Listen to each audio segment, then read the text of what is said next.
1985 appeared ominous. Most experts predicted a third or fourth place finish in the NFC East, and the Dallas Cowboys' 20th straight winning season seemed in jeopardy. But the Cowboys traveled farther than anyone, maybe even themselves, thought possible. Dallas reached the playoffs for the 18th time in 20 years, and although they lost to the Los Angeles Rams, the year ranked as a proud one in Cowboys history. This was a spirited team, bound together to the man by a common goal, to get the job done. All the players kind of turned to each other and said, hey, you know, we're in this all together and we're going to have to pull for each other, and we're the only ones that can make it better. You know, the coaches can coach us and the fans can cheer for us, but, you know, it's us. The players, we're the team. While doomsayers drooled and the scavengers descended, the team looked to the savior of lost causes. Tom Landry and his staff relished a fresh challenge, and in 1985, the challenge was quite evident.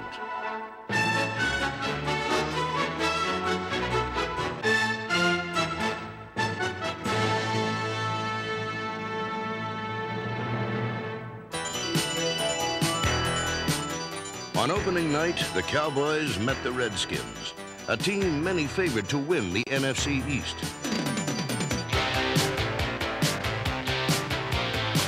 The offense smashed through the lowlands and quickly gained command of the high ground.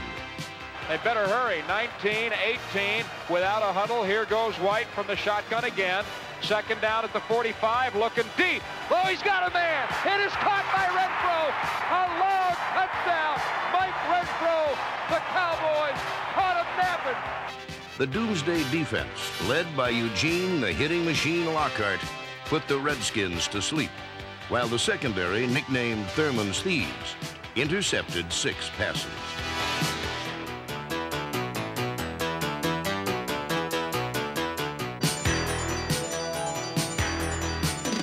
Theismann back to throw. He's being pressured. He throws. It's intercepted at the 25-yard line. Down to the 15, the 10, and a touchdown for Victor Scott. The 44-14 victory was the most decisive win over the Redskins in team history, and was the first signpost on the road to winning the East.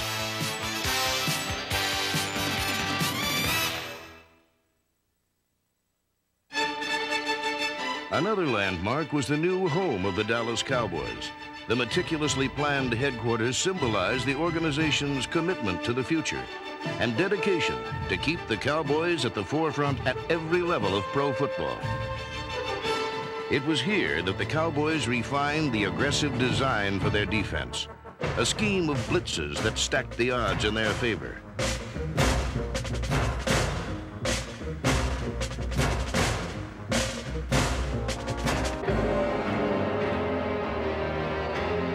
They outmanned, then overwhelmed the pocket.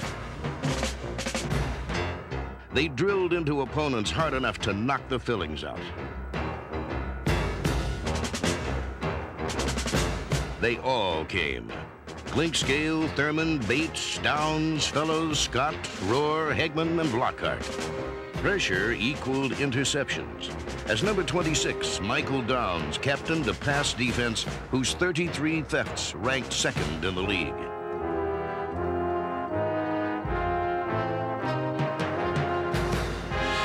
The blitz yields high rewards, but it is also a high-risk maneuver dependent on single coverage.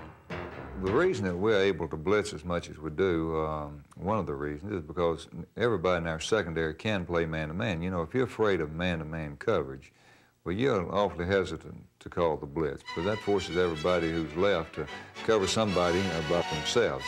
Number 24, Everson Walls, will not win every sprint, but he will beat everyone to a football in flight.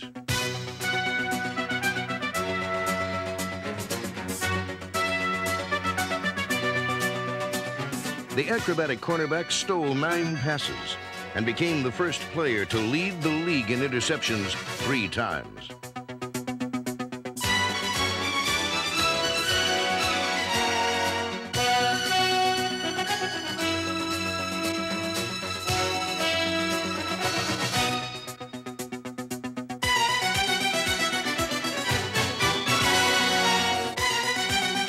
While Walls was the NFL's master thief, Tom Landry knew his team would have to steal a few games to ensure a fast start.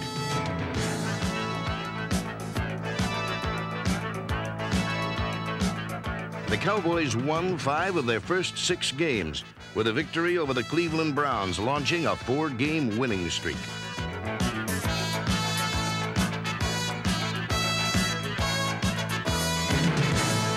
The Cowboys swarmed past the Houston Oilers, and quarterback Warren Moon was buried under an avalanche of an NFL record-tying 12 sacks.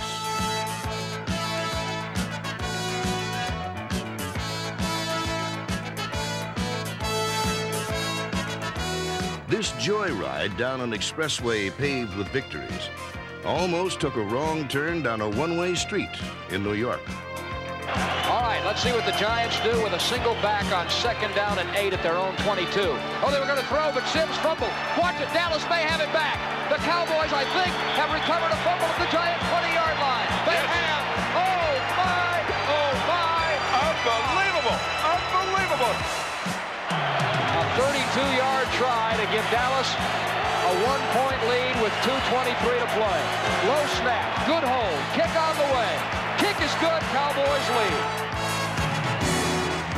A dramatic 30-29 win over the Giants propelled Dallas to their 4th straight against Pittsburgh.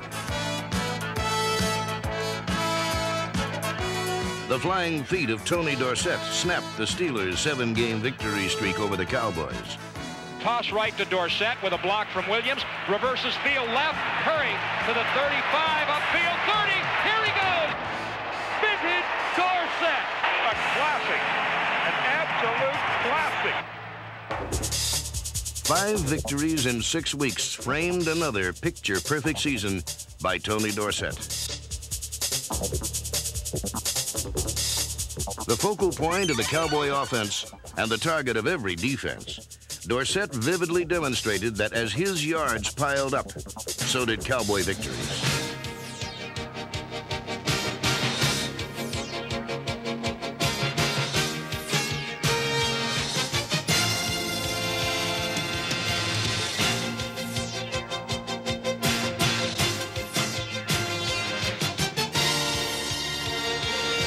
The Cowboys' dependence on Dorsett was documented not only by 1,300 yards rushing, but in his expanded role as a receiver, 46 catches for almost 500 yards.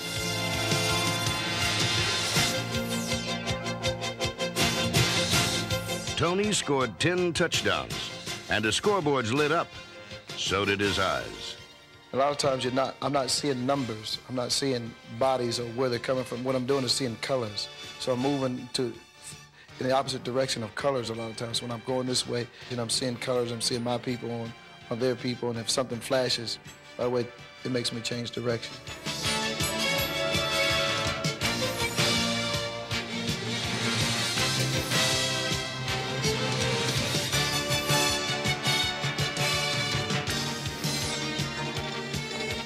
A big play guy, the kind of guy that you'll get down in there, and then boom, 40 yards, 50 yards. He kind of slips and slides, and then when he sees it, he's gone. 1st and 10, Dallas at its own 40. White, draw play, Dorsett evades 2 Falcons, upfield, 45, midfield. Here he goes, Tony Dorsett, a touchdown run of 60 yards. Oh, that's a gorgeous run. That is a gorgeous run. Number 33 was still a number with wings. Though all would chase, none could capture.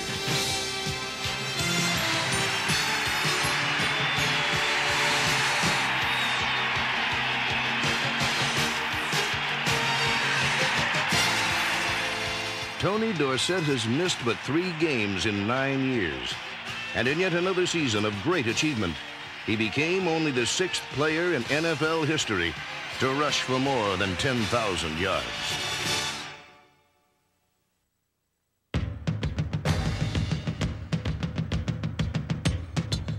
Like Springsteen, the Cowboys remained the most popular roadshow. But unlike Bruce, they were not always the boss. Disheartening away defeats to the Eagles and Cardinals gave them a 6-3 record as they prepared for a critical road test in the NFC East. the looming specter of the doomsday defense became a nightmare for the Redskins. Jim Jeffcoat took advantage of double-team blocking on teammate Randy White to create havoc. He overpowered Redskin blockers and sacked Joe Theismann a Cowboy record 5 times.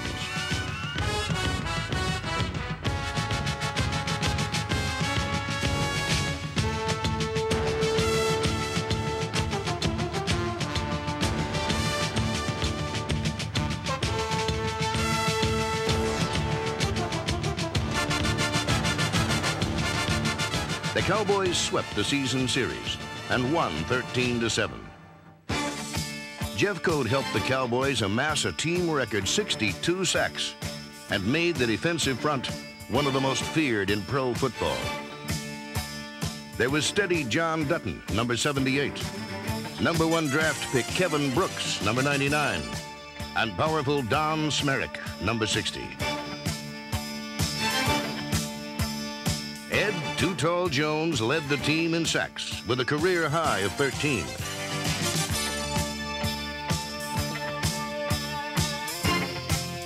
But number 72's value was his versatility, because he also stuffed the run.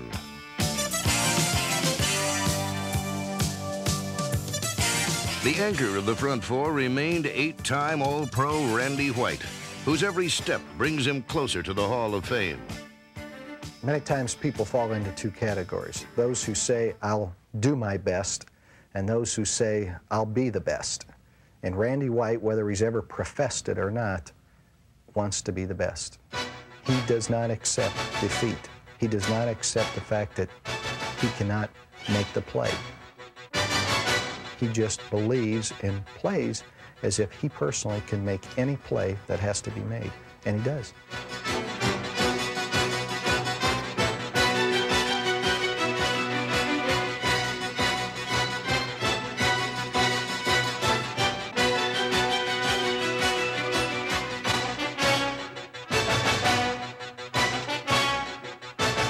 The thing that makes Randy White so great is that he never treats anybody different.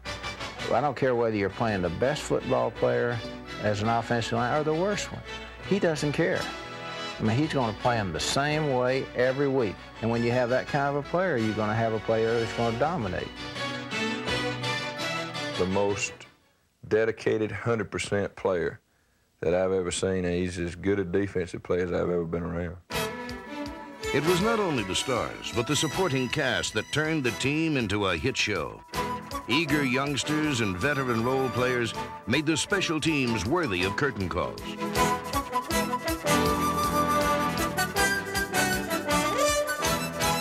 Running under Mike Saxon's accurate punts came Captain Bill Bates, Vince Albritton, Todd Fowler, Steve Diossi, Brian Salonen, and Victor Scott.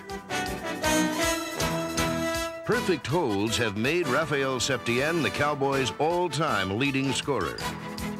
A precise rush angle turned a blocked punt into a touchdown by rookie Jesse Penn, number 59.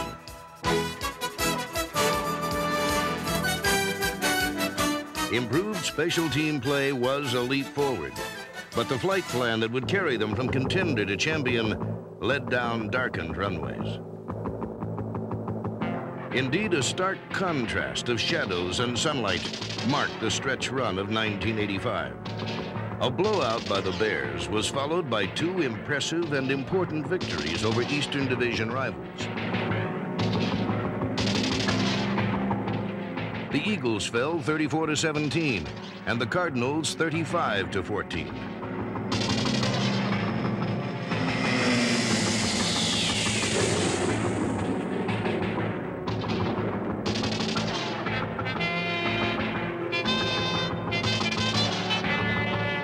Their Jekyll and Hyde nature revealed itself again in a monstrous loss to the Bengals.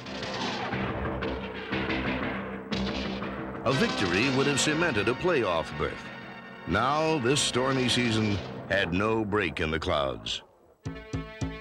But there were rainbows and pots of gold. The veteran offensive line, ravaged by injuries a year ago, was healthy and fortified by some promising young players It helped Cowboy quarterbacks throw 26 touchdown passes.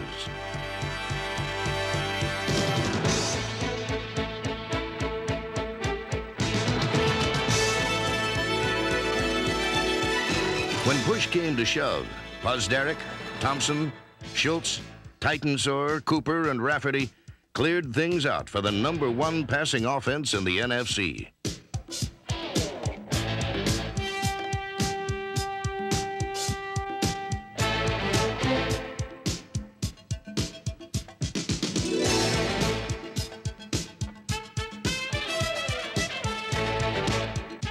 A trap block by number 65, Kurt Peterson, unlocked the door to the end zone.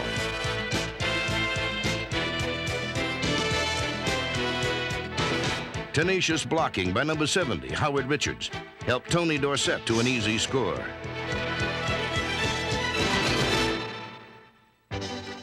Quarterback Danny White bravely battled through injuries all season. He played hurt, but played well. Always opportunistic, ever ready to seize the moment and make the most out of it.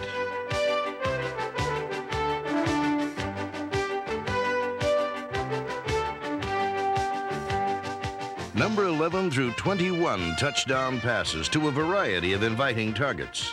For the first time, 3 Cowboy receivers caught 60 or more passes. A sure-handed tight end made the Cosby Show spectacular entertainment. Grabbing everything within reach and beyond, Doug Cosby caught 64 passes for 800 yards and 6 touchdowns.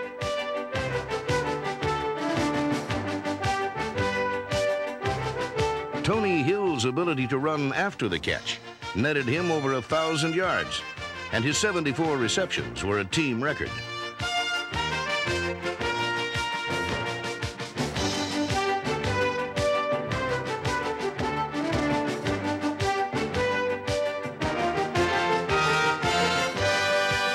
With Hill often double-teamed, Mike Renfro became the player White sought out when victory hung in the balance.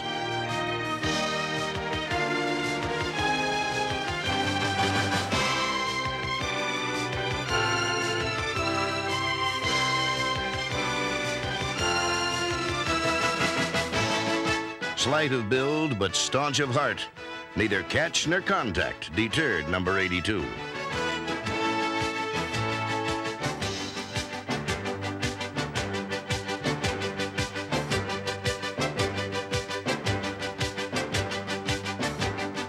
Renfro's 60 receptions resulted in 955 yards and 8 touchdowns.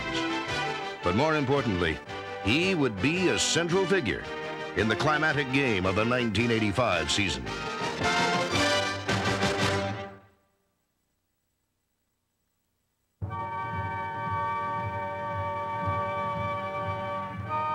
On December 15th, the Cowboys met the New York Giants to decide the championship of the NFC East. Dallas had beaten the Redskins twice in 1985, but sweeping the young and hungry Giants seemed an imposing task. It was a game where the Cowboys fired all their big guns, knocking out a few bricks at a time until the whole Giants house caved in. Hogaboom back to throw out of the shotgun on 3rd down. Deep right side, he's got a man, and it's caught by Renfro at the 5. Renfro, is he in? Touchdown, Dallas, 58 yards. The Cowboys scored first, but 2 Giant touchdowns gave New York the lead. Then the doomsday defense surrounded and suffocated dangerous Joe Morris and poured in on quarterback Phil Simms. 1st and 10 at the Cowboy 22. Simms to throw. Little pressure coming. Ball is tipped and intercepted by Jeffcoat. And Jim Jeffcoat is going to run this back the length of the field for the tying touchdown. How do you do?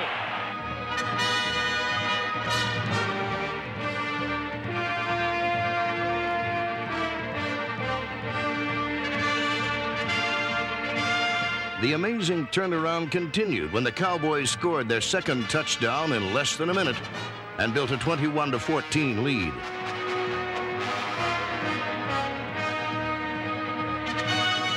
But ultimately, A title hinged on two unlikely heroes. Both Gary Hogeboom and Danny White had thrown touchdowns, but in the fourth quarter, both had been knocked out of the game. Enter young Steve Pallure, who had never thrown an NFL pass. Facing a crucial 3rd and 14 situation, the second-year quarterback correctly read and reacted to an all-out giant blitz.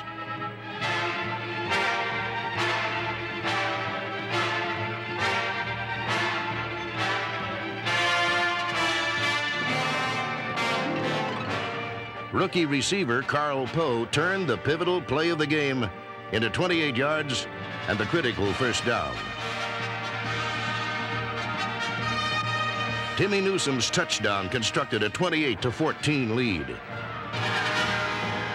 After the Giants scored again, they had one last chance to tie the game at 28. As Dale said, it's a one-play season, and this is the play. 4th down and 18 for the Giants at the Dallas 24-yard line. Motion from McConkey, 52 seconds left. They need the 6. Cowboys blitz, Sims out to throw, throws on the run, broken up and intercepted by Victor Scott. In a madcap, topsy-turvy, schizophrenic season, the Dallas Cowboys had done what few thought possible. They had done it with new stars and old heroes. They had overcome draining losses one week with spectacular victories the next. They had carried on the tradition of doing the unexpected. The Dallas Cowboys had won East.